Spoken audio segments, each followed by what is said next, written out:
किसान भाइयों, करेले की खेती करके आप बहुत ही बढ़िया उत्पादन कर सकते हैं और बहुत ही अच्छा मंडी रेट ले सकते हैं। तो आज हम आपको करेले के बारे में पूरा डिटेल से बताने वाले हैं, जैसे कि उसकी अच्छी किस्में, बुआई का सही तरीका, पानी देने की सही विधि। किसान भाइयों, अगर आप हमारे चैनल पे नए हैं तो सबसे पहले आप हमारे चैनल को सब्सक्राइब कर लीजिएगा।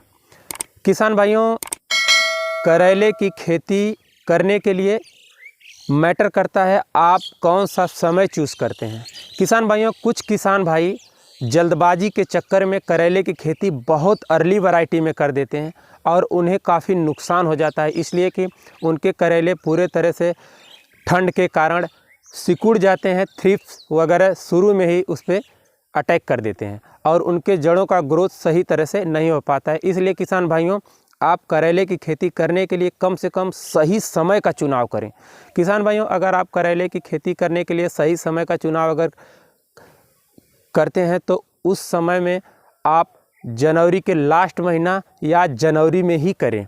किसान भैया, बहुत अगेती अगर आप करते हैं तो इन सारी समस्याओं को आपको झेलना पड़ेगा। किसान भाइयों, अब हम बात करते हैं कि सही वैरायटी कौन सी है। किसान भाइयों, वैसे तो करेले की बहुत सारी वैरायटियां हैं, बहुत सारी कंपनियां हैं हाइब्रिड की। उनके किसी के फल मोटे हो जाते हैं, किसी के फल काफ़ी लंबे हो जाते हैं, किसी के अंदर बीज काफ़ी ज़्यादा मात्रा में हो जाते हैं, तो मार्केट में उनका डिमांड काफ़ी कम हो जाता है, लोग काफ़ी कम पसंद करते हैं। इसलिए किसान भाइयों, आप ऐसी वैरायटी का चयन करें जिनके फल ज़्यादा बड़े ना हों, ज़्यादा मोटे ना हों, उसके अंदर बीज की मात्रा कम हो, उसके ऊपर शाइनिंग अच्छी हो। किसान भाई, इन सारी चीज़ों को आपको ध्यान में रखना होगा। तो हम बताते हैं आपको कौन सी वैरायटी आप लगाएंगे। किसान भाइयों, अगर आपको लगाना ही है तो ईस्ट एंड वेस्ट कंपनी का प्राची लगाइए, यूएस एग्री सीड्स SW 810 लगाइए। किसान भाइयों, ये सब वो वैरायटियां हैं जो कि इतना खूबसूरत फल देती हैं और इनके फल काफ़ी मीडियम मात्रा में होते हैं। इनके अंदर बीज की संख्या कम होती है, इनके फल कम मोटे होते हैं, इनकी लंबाई मीडियम होती है। बहुत सारे रीज़न है और इसीलिए इनका डिमांड हर रोज़ बढ़ता ही जा रहा है। किसानों की पहली पसंद लगभग बन चुके हैं ये सीड्स। और किसान भाइयों, हम आपको ज़्यादा वैरायटी के बारे में नहीं बताएंगे। ज़्यादा वैरायटी के बारे में बताने से किसान भाई लोगों का कमेंट आता है कि हम डिस्टर्ब हो जाते हैं कि किन वैरायटियों का चुनाव करें। इसलिए किसान भाइयों, आप मन को स्थिर करके लगभग इन्हीं वैरायटियों का ही चयन करें। किसान भाइयों, अब हम बात करते हैं कि आपके प्रति एकड़ कितने बीज लगेंगे। तो किसान भाइयों, कुछ किसान भाई परेशान होकर 2 kg 2.5 kg प्रति एकड़ के हिसाब से बीज लगाते हैं, लेकिन नहीं किसान भाइयों, क्योंकि यह बीज हाइब्रिड हैं और काफ़ी महंगे आते हैं, इसलिए आप सही रेशियो में इन बीजों का प्रयोग करें। तो किसान भाइयों, 1 एकड़ के लिए कम से कम 550 से 600 ग्राम बीज की ज़रूरत लगेगी। इससे ज़्यादा आप बीज न लें। अगर कोई आपको गलत तरीके से सलाह देता है तो उसकी सलाह को आप इग्नोर करिए। आप 550-600 ग्राम बीज प्रति एकड़ यूज करिए। किसान भाइयों, अब हम बात करेंगे बुआई का सही तरीका क्या है। तो किसान भाइयों, कुछ किसान भाई मंडप विधि से बुआई करते हैं, कुछ किसान भाई ओपन विधि से बुआई करते हैं और कुछ किसान भाई मल्चिंग ड्रिप विधि से बुआई करते हैं। तो किसान भाइयों, अगर आपका बजट बहुत अच्छे कंडीशन में नहीं है तो आप ओपन विधि से, नाली विधि से भी बुआई कर सकते हैं। उसमें भी आपको पैदावार, किसी प्रकार की दिक्कत पैदावार में नहीं होगी। किसान भाइयों, अगर आप ओपन विधि से करते हैं तो सबसे पहले आप खेत की 2 से 3 गहरी जुताई अच्छे से करवा लें। अगर आपके पास गोबर की सड़ी हुई खाद है तो कम से कम 3 से 4 ट्राली प्रति एकड़ खेत में बिछाकर और कम से कम 4 से 5 kg रीजेंट का प्रयोग जरूर करें। किसान भाई, रीजेंट का प्रयोग इसलिए हम कह रहे हैं कि जो ज़मीनी कीड़ों का अटैक हो जाता है, जिससे हमारी जड़ें ग्रोथ नहीं कर पाती हैं, तो रीजेंट का होना काफ़ी ज़रूरी है। इससे कीटों का अटैक नहीं होता है किसान भाइयों।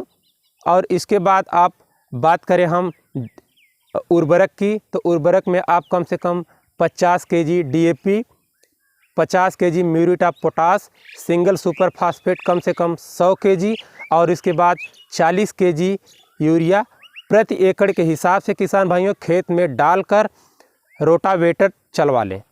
किसान भाइयों इसके बाद आप नाली बना लें। नाली बनाते समय किसान भाइयों आप विशेष ध्यान रखेंगे कि नाली ज़्यादा चौड़ी ना हो, कम से कम 2 फीट नाली हो या 1.5 फीट इससे चौड़ी ना हो।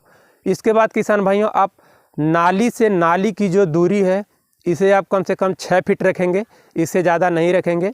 किसान भाइयों अब आप जो बीज लगाते हैं या आप बीज या पौधे ट्रांसप्लांट करते हैं या आप बीज लगाते हैं, यह अब आपके ऊपर डिपेंड करता है। अगर आप बीज लगाना चाहते हैं तो बीज भी लगा सकते हैं, अगर आप ट्रांसप्लांट करना चाहते हैं तो ट्रांसप्लांटिंग भी कर सकते हैं।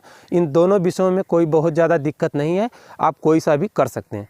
किसान भाइयों अगर आप बीज लगाते हैं तो बीज से बीज की दूरी या पौधे से पौधे की जो दूरी है उसे आप कम से कम 1.5 फीट 2 फीट रखेंगे, और अगर आप पौधे ट्रांसप्लांट करते हैं तो उसको भी आप उतना ही रखेंगे।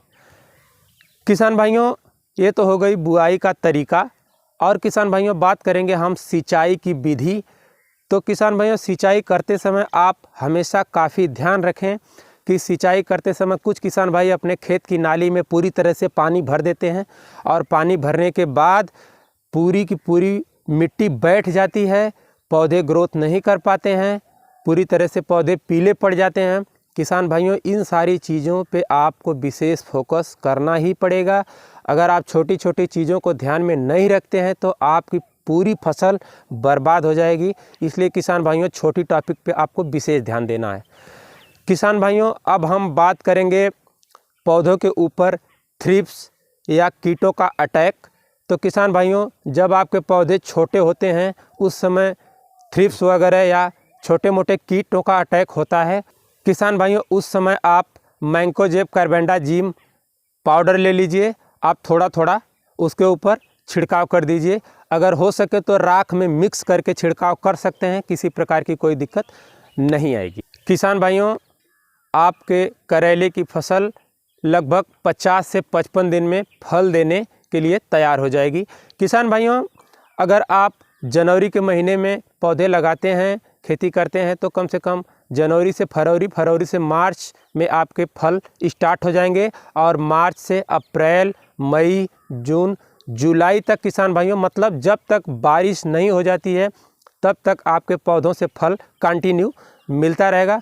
किसान भाइयों उसके ऊपर जो थ्रिप्स वगैरह के अटैक होते हैं इनके लिए हम आपको दवाओं का जो डोज है, दवाएं जो हैं, ये हम आपको अगली वीडियो में बता देंगे। किसान भाइयों जब आप बुआई करते हैं बीज का तो उस समय आप विशेष ध्यान रखिए कि जितने भी हाइब्रिड बीज हैं यह तो जो है कि शोधित होके आते हैं, लेकिन उसके बावजूद आपको शोधित जरूर करना है। शोधित करने के लिए आप मैंकोजेब कार्बेंडाजिम को 2 ग्राम ले करके और पूरा 550-600 ग्राम जो आपके बीज हैं उनके ऊपर हल्का सा पानी का बुट्टा मार के उसके बाद इसको पूरी तरह से लपेट लीजिएगा।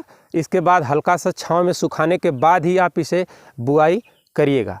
तो किसान भाइयों अगर वीडियो अच्छी लगी हो तो वीडियो को लाइक करें, चैनल को सब्सक्राइब करें। मिलते हैं फिर किसी अगली वीडियो में नई जानकारी के साथ। तब तक के लिए जय जवान जय किसान।